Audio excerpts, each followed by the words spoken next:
ఆయన పరిశుద్ధ ఆలయమందు ఆయన సన్నిధిలో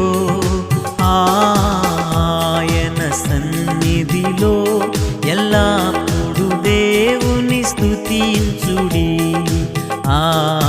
దేవుని స్తుతించుడి ఎల్లప్పుడు దేవుని స్తుతించుడి.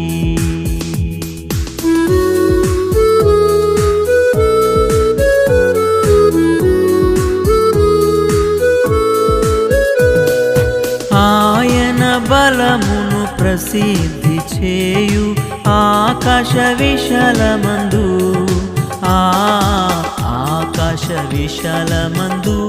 ఎల్లప్పుడు దేవుని స్తుతించుడి దేవుని స్తుతించుడి